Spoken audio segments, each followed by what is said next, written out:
नमस्कार मित्रांनो, यड लागलं प्रेमाचं या मालिकेच्या 23 जानेवारीच्या भागात आपण पाहणार आहोत. एक माणूस म्हणत असतो, इथेच होते, आता कुठं गायब झाले. आणि तेवढ्यातच आता मागून रायाचा आवाज येतो, इथेच आहे आम्ही. आणि आता तो लगेच त्याला मारायला लागतो आणि त्याला म्हणतो, काय रे नाऱ्या, या रायाशी पंगा. तर तो आता रायाला धक्का देतो आणि तिथून पळून जाण्याचा प्रयत्न करत असतो. त्यावेळी पळत असताना तो एका गाडीला धडकतो आणि ती गाडी तसंच पुढे निघून जाते आणि राया आता त्याचा पाठलाग करत असतो. त्यावेळी तो आता त्याच्याजवळ येतो.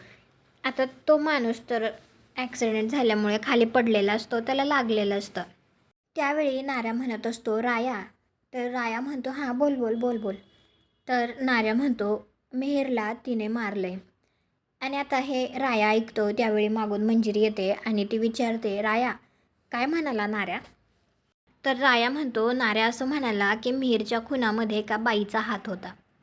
तुम्हाला काय वाटतं तर ती बाई कोण असेल, कॉमेंट करून नक्की सांगा. परंतु खरं तर मिहीरचा खून झालेलाच नाही आहे.